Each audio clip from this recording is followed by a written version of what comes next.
हेमंत सोरेन की पार्टी के लोग कहेंगे कि ये सब चुनाव को देखते हुए हो रहा है, उन्हें परेशान करने की कोशिश की जा रही है, लेकिन ये सब कहने से काम नहीं चलेगा, जवाब देना पड़ेगा। हेमंत सोरेन को इस मामले में लालू यादव से सीखना चाहिए। लालू को ईडी ने बुलाया और लालू पहुंच गए। दरअसल बात है कि देश के कई राज्यों में इस वक्त प्रवर्तन निदेशालय यानी ईडी का जबरदस्त एक्शन चल रहा है। दिल्ली में हेमंत सोरेन के घर में सोमवार को दिन भर ईडी की टीम उनका इंतजार करती रही। हेमंत सोरेन एक चार्टर्स विमान में दिल्ली आए थे और उन्हें शाम को उसी विमान से रांची लौटना था, लेकिन मुख्यमंत्री रहस्यपूर्ण से तरीके से गायब हो गए। वह न रांची में थे और न ही दिल्ली में मिले। मुख्यमंत्री के कार्यालय से ईमेल करके ईडी को बताया गया कि मुख्यमंत्री 31 जनवरी को रांची में पूछताछ के लिए पेश होंगे, लेकिन मंगलवार को रांची में हेमंत सोरेन अचानक नजर नहीं आए और उन्होंने अपनी विधायकों के साथ बैठक की, जिसमें उनकी पत्नी कल्पना सोरेन और भाई बसंत सोरेन मौजूद थे।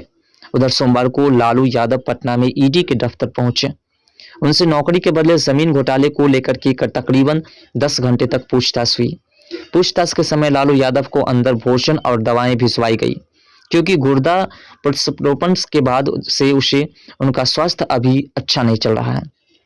इधर दिल्ली में हरियाणा के पूर्व मुख्यमंत्री भूपेंद्र सिंह हुड्डा से मानसेर जमीन सौदे को लेकर के पूछताछ हुई।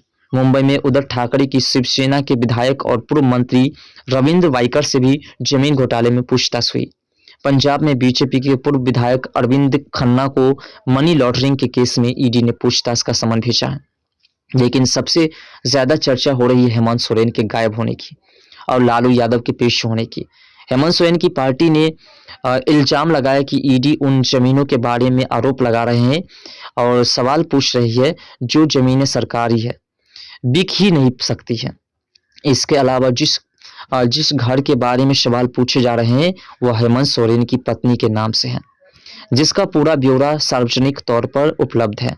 इसलिए ईडी का एक्शन राजनीतिक से प्रेरित है। विरोधी दलों के नेताओं को परेशान करने की कोशिश की जा रही है। लालू से पूछताछ पर भी उनकी बेटी मीसा भारती ने यही इल्जाम लगाया, कहा कि ये सब बीजेपी की साजिश है। विपक्ष के नेता चुनाव प्रचार न कर पाए, इसलिए ईडी के जरिए उन्हें व्यस्त कर रखने की कोशिश की जा रही है।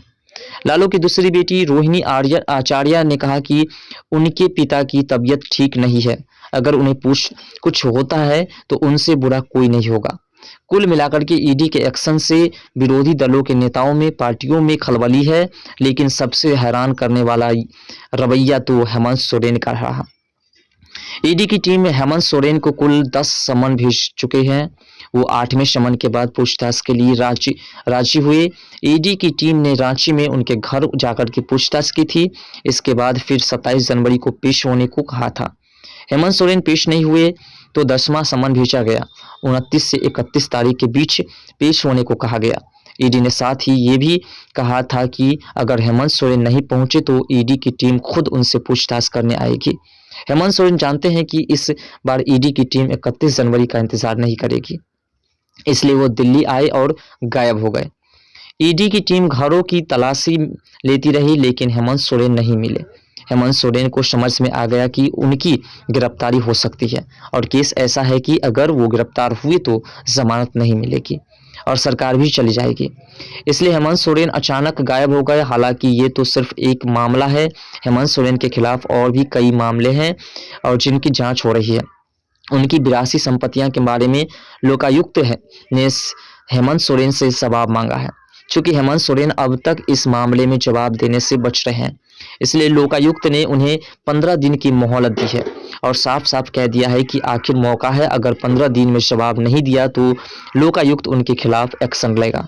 हेमंत सोरेन की पार्टी के लोग कहेंगे कि ये सब चुनाव को देखते हुए हो रहा है, उन्हें परेशान करने की कोशिश की जा रही है, लेकिन ये सब कहने से काम नहीं चलेगा, जवाब देना पड़ेगा। हेमंत सोरेन को इस मामले में लालू यादव से सीखना चाहिए। लालू यादव को किस प्रकार से ईडी ने बुलाया और वह पहुंच गए। जमीन के बदले नौकरी घोटाले के केस में लालू यादव सुबह 11 बजे ईडी के दफ्तर पहुंच गए और तकरीबन 10 घंटे बाद रात को 12 बाहर निकले थे। ये केस उस वक्त का है जब लालू यादव रेल मंत्री थे। इल्जाम ये है कि लालू कार्यालय में रेलवे में 4थी श्रेणी की नियुक्ति के बदले रिश्वत में उम्मीदवारों की जमीनें लालू यादव और उनके परिवार के नाम की गई थी। इस केस में लालू के अलावा राबड़ी देवी, मीशा भारती और तेजस्वी यादव भी आरोपी है। तेजस्वी से मंगलवार को पूछताछ हुई। इसके बाद राबड़ी देवी और उनकी बेटी से पूछताछ होगी। ये सही है कि लालू यादव की सेहत साथ नहीं दे रही है। वो लंबे वक्त से बीमार है, इसलिए लोगों की सहानुभूति लालू यादव के साथ है, लेकिन जांच एजेंसियों की अपनी मजबूरी है। अदालत में चार्जशीट फाइल हो चुकी है और अगर केस को मजबूत बनाना है, अंजाम तक पहुंचाना है तो पूछताछ करनी पड़ेगी। लेकिन मुझे लगता है कि अगर लालू से पूछताछ उनके घर पर हो सकती है या बार बार बुलाने के बजाय उनसे एक बार में पूछताछ खत्म हो सकती है तो ये बेहतर होगा। लालू यादव ने अब तक जांच में सहयोग किया है, बार बार अदालत में पेश हुए हैं, ईडी ने जब भी बुलाया वो गए हैं। इसे ध्यान में रखना चाहिए। लेकिन एक तरफ लालू से पूछताछ हो रही है और दूसरी तरफ बिहार में नीतीश बाबू की नई सरकार ने काम करना शुरू कर दी है। पटना में लगे पोस्टर्स बदल गए हैं। मुख्यमंत्री आवास के सामने तेजस्वी और नीतीश कुमार की तस्वीरें वाले जो पोस्टर्स बैनर्स लगे थे, उन पर तेजस्वी के फोटो को अखबार चिपका कर छुपा दिया गया। कई जगहों पर प्रधानमंत्री नरेंद्र मोदी के साथ नीतीश कुमार के पोस्टर्स लग गए हैं। स्पीकर अवध बिहारी चौधरी आरजेडी के विधायक हैं, लालू के करीबी है, इसलिए सबसे पहला काम अवध बिहारी की जगह किसी और को स्पीकर बनाने का होगा। बीजेपी की तरफ से स्पीकर के खिलाफ अविश्वास प्रस्ताव का नोटिस दे दिया गया है। बिहार में नीतीश कुमार ने जो किया उसके कारण विरोधी दलों के नेता इस जख्म के दर्द से अभी भी कराह रहे हैं।